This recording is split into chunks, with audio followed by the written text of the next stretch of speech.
सभी पक्षियों ने बड़ी मेहनत से अपनी एक गंदम की फसल लगाई थी। बस अब गंदम की फसल की कटाई ही बाकी रह गई थी। मीनू चिड़िया। पक्षियों, इस बार हम सब पक्षियों ने बहुत मेहनत की है अपनी फसल को बढ़ाने के लिए, और देखो तो कितनी ज्यादा बड़ी हो गई है हमारी फसल। बस अब हमें इस फसल की कटाई भी करनी है। कालू कौवा। हाँ मीनू चिड़िया, हमें हमारी मेहनत का फल मिल गया है। जरा देखो तो इन फसलों को, किस तरह हरी भरी और ताजा गंदम है ये। कबूतर। अरे भाई, मुझे तो ये लगता है कि इस बार हमें काफी ज्यादा मुनाफा होगा। बस आखिरी ये मेहनत करनी है कि इन फसलों को काटना है। कालू कौवा। अरे तो इसमें कौन सी बड़ी बात है। पक्षियों सब मिलकर मेहनत करते हैं और आराम से सारे गंदम की फसल की कटाई कर लेते हैं। मीनू चिड़िया। पक्षियों, हम सब मिलकर सुबह से मेहनत कर रहे हैं, चलो अब थोड़ी देर आराम कर लेते हैं। तोता। हाँ मीनू चिड़िया, तुम ठीक कह रही हो, मैं भी बहुत ज्यादा थक गया हूँ।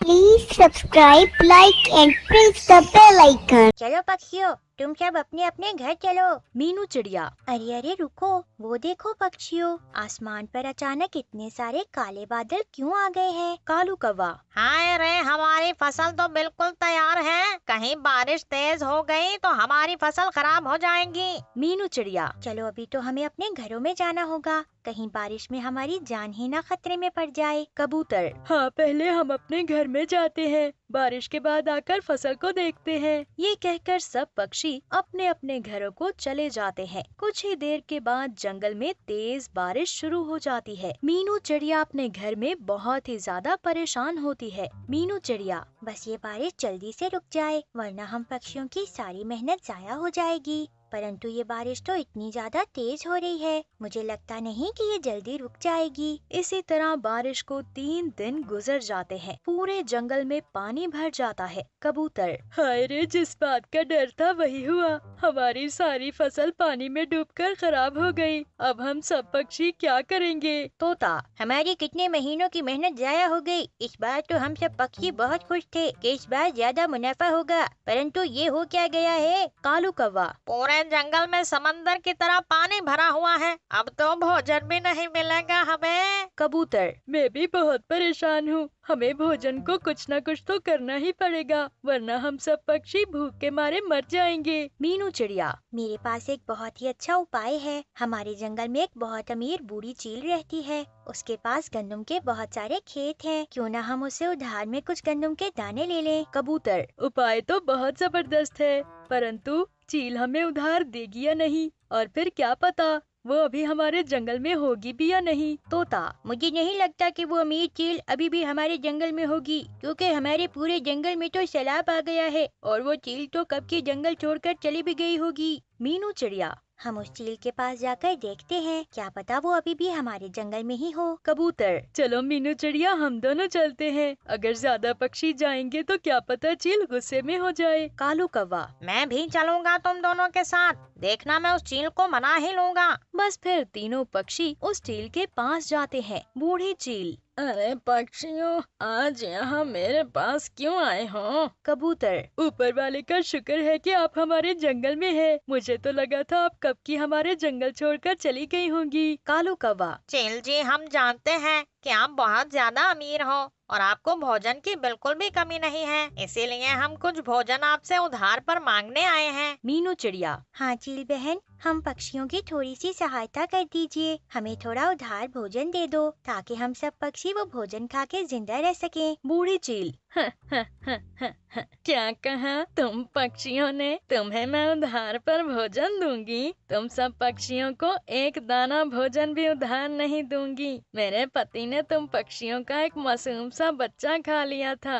फिर तुम जालिम पक्षी ने मेरे पति को सजा दिलवाई और वो मर गया। मीनू चिड़िया। चील जी, पर हमने कुछ गलत तो नहीं किया था। जो भी पक्षी गलत करेगा उसको सजा तो मिलनी ही चाहिए, और वैसे भी तुम सारी पुरानी बातें भूल जाओ और हमें माफ कर दो। बूढ़ी चील। बस पक्षियों, बहुत सुन ली मैंने तुम्हारी, निकल जाओ यहाँ से, वरना तुम तीनों पर हमला करके तुम्हें यहीं मार कर जाऊंगी मैं, और खा भी जाऊंगी। बस फिर तीनों पक्षी उदास होकर वहाँ से चले जाते हैं। ये सब कुछ एक नन्हा चील भी देख लेता है और वो कहता है, नन्हा चील, ये पक्षी बिल्कुल ठीक कर रहे हैं। मेरे बाबा ने एक मासूम पक्षी की जान ली थी तो उन्हें तो सजा मिलनी ही थी। माँ को उन पक्षियों की मदद करनी चाहिए थी।